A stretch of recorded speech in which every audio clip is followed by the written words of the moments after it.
एक खास शख्सियत के साथ मुलाकात। देखिए जयदेव पटेल के साथ नंबर 1 इंडिया न्यूज पर रोजाना रात 9 बजे। नमस्कार व्यूअर्स, मैं जयदेव पटेल और आप देख रहे हैं नंबर 1 इंडिया न्यूज। आपका एक बार फिर स्वागत है एक खास शख्सियत के साथ मुलाकात प्रोग्राम में। आज हम बात करेंगे ईरान और इजराइल के बीच जो युद्ध चल रहा है, इसको लेकर के भारत के डायमंड और साथ ही टेक्सटाइल मार्केट पर क्या कुछ असर दिखाई देगा। इन्हीं तमाम बात के लिए हमारे साथ खास सामान है the south Gujarat chamber of commerce and industry के प्रेसिडेंट निखिल मद्रासी। निखिल मद्रासी जी, आपको बहुत बहुत स्वागत है आज हमारे प्रोग्राम में। धन्यवाद जी, निखिल मद्रासी जी, आपसे मेरा पहला सवाल है कि ईरान, इजराइल और अमेरिका के बीच जो युद्ध चल रहा है, इसका टेक्सटाइल और डायमंड मार्केट पर कितना कुछ असर दिखाई दे रहा है? सबसे पहली बात यह है कि असर होने की शुरुआत हुई है। ऐसा मैं अभी नहीं बोल सकता हूँ कि बहुत सारा नुकसान हो चुका है, लेकिन अगर ये युद्ध की परिस्थिति जितनी एक्सटेंड होती है, परिस्थिति और गंभीर होने की आशंका हम लोग देख रहे हैं। सबसे पहले बात करें तो क्रूड ऑयल की परिस्थिति जिस तरह से भाव भड़क के आगे आ रहा है, ये चिंता का विषय पूरे विश्व के लिए है। ठीक है कि भारत के पास अपना खुद का फ्यूल व्यवस्था है, इसलिए जो माना जाता है कि पेट्रोल की तुरंत तंगी नहीं आएगी, वो आने में टाइम लगेगा। लेकिन इनकी वजह से जिस तरह से स्टॉक मार्केट डाउन हो रहा है, अपना रूपी वीक हो रहा है, ये सब चिंता का विषय है। और इसके साथ से सोना और चांदी जो अपनी कमोडिटी मार्केट है, वो भी जिस तरह से बढ़ रही है, मेरे ख्याल से ये बड़ी चिंताजनक परिस्थिति आने वाली है। अब बात करूं टेक्सटाइल उद्योग की और डायमंड उद्योग की, तो दोनों के जो कंसाइनमेंट है, जो बीच में फंसे हो, इसकी वजह से बहुत सारी तकलीफें होने की संभावना है।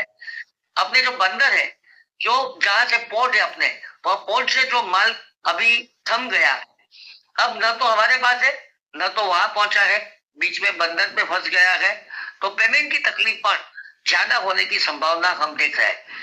अब जब माल एक्सपोर्ट नहीं हो रहा है, तो उसकी वजह से प्रोडक्शन लॉस भी हो रहा है, क्योंकि प्रोडक्शन स्लो कर दिया गया है। और गैस की अगर बात करूं तो गवर्नमेंट ने ऑलरेडी इसकी कटौती डिक्लेयर कर दी है। तो हमारे जो गैस बेस्ड जितने भी इंडस्ट्रियल प्रोजेक्ट है, खास करके सूरत, दक्षिण गुजरात और दहेज में गैस की आपत्ति की वजह से भी बहुत सारा नुकसान होने की संभावना हम देख रहे हैं। और जब प्रोडक्शन स्लो डाउन होगा, तो फिर इतने वर्कर्स जो हमारे यहाँ काम करते हैं, वो वर्कर्स का क्या होगा, ये भी हमारे लिए बड़ी चिंता का विषय है। और वो हम फेस कर रहे हैं। कितने दिन हम उनको बिठाए रखेंगे, कितने दिन प्रोडक्शन स्लो डाउन करेंगे, ये गहरा चिंतन का विषय है। लेकिन फिलहाल भी हमें लग रहा है कि हम एक भयानक दुर्घटना की ओर बढ़ रहे हैं, अगर ये युद्ध लंबे समय तक चले तो। निखिल मद्रासी जी, अगर हम बात करते हैं टेक्सटाइल और डायमंड मार्केट की, ऐसे में इसको लगभग कितना कुछ नुकसान होने की आशंका है, ऐसा आपको लगता है? देखो, उसके रुपयों में हम नहीं बोल सकते, क्योंकि डायमंड एक ऐसी चीज है, बहुत छोटी चीज है, लेकिन प्राइस में बहुत वैल्यू रखती है, मायना रखती है। और डायमंड के कंसाइनमेंट खास करके यूएसए के साथ हमारा बड़ा एक्सपोर्ट चल रहा था, और यूएसए ने पहले एक मार लगाई थी हमको टैरिफ, और वो टैरिफ जैसे तैसे सेट हुआ, ये दूसरी मार लगी है युद्ध की वजह से। कोई माल यहाँ से जा नहीं रहा है, और जो जा रहा है, जो रहा था, वो कहीं ना कहीं बीच में अटक गया है।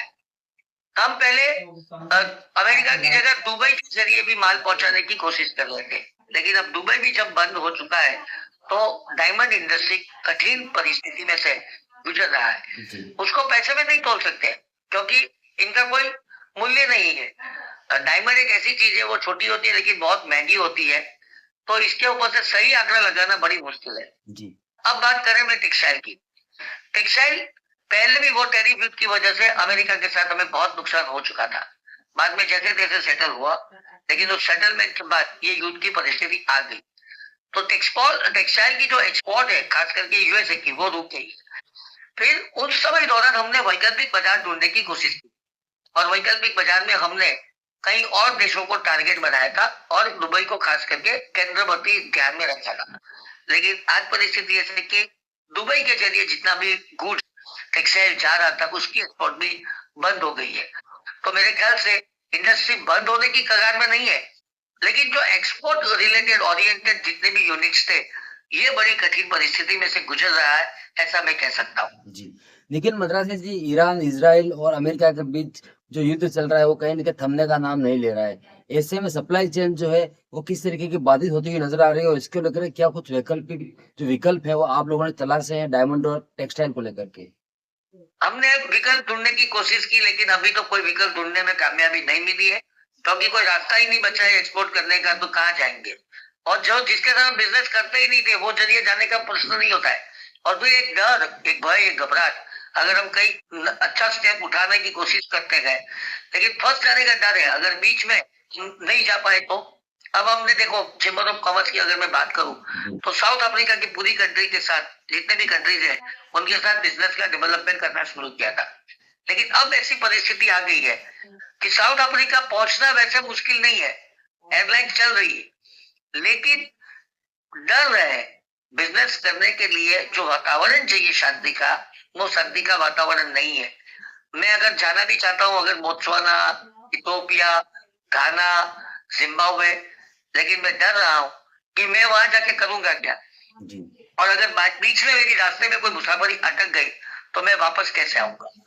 तो ये असमंजस भरी परिस्थिति में कोई विकल्प नहीं बचा है। अभी एक्सपोर्ट रुका हुआ है, और जब तक ये युद्ध की परिस्थिति है तब तक ये रुका रहेगा। जी निखिल मद्रासी जी, आपसे मेरा एक आखिरी सवाल है कि ईरान, इजराइल और अमेरिका के बीच जो युद्ध चल रहा है इसको लेकर के टेक्सटाइल और जो डायमंड बाजार है उसके नए विकल्प तलाशने की भी जरूरत है। सर, वो तो इन्हें पैसे भी बोला है कि हम लोग अल्टरनेटिव मार्केट ढूंढ ही रहे थे, क्योंकि हम अमेरिका पे निर्भर तो रह नहीं सकते। तो जब अमेरिका ने टैरिफ बढ़ाया था तो हमने ऑलरेडी मार्केट ढूंढने का काम शुरू कर दिया था, और हमें सफलता भी मिली है। जब टैरिफ का माल खत्म हुआ, मतलब जो परिस्थिति, तब हमें 2 गुना फायदा हो रहा था, सूरत को खास करके, दक्षिण गुजरात को। क्योंकि हम अमेरिका तो फिर चालू कर दिया निकास करने का, लेकिन हमने जो वैकल्पिक बाजार ढूंढा था उसमें भी एक्सपोर्ट हमने शुरू कर दिया। लेकिन ये अचानक युद्ध की परिस्थिति आ गई। हमारे गुजराती में बोलते हैं, बाढ़ साधे तो तेल टूटे। ये परिस्थिति यहाँ पर है कि हमारा चीज अगर हम साधने की, जोड़ने की कोशिश करते हैं, लेकिन वहां 13-30 टूट जाती है। तो मेरे ख्याल से अब युद्ध की परिस्थिति में एक्सपोर्ट को बहुत जबरदस्त इफेक्ट हुई है, टेक्सटाइल को भी आने वाले दिनों में और ज्यादा इफेक्ट होने की संभावना है। एक निराशाजनक परिस्थिति में से हम गुजर रहे हैं। जी निखिल मद्रासी जी, आपने हमारे लिए समय निकाला उसके लिए आपका बहुत बहुत धन्यवाद।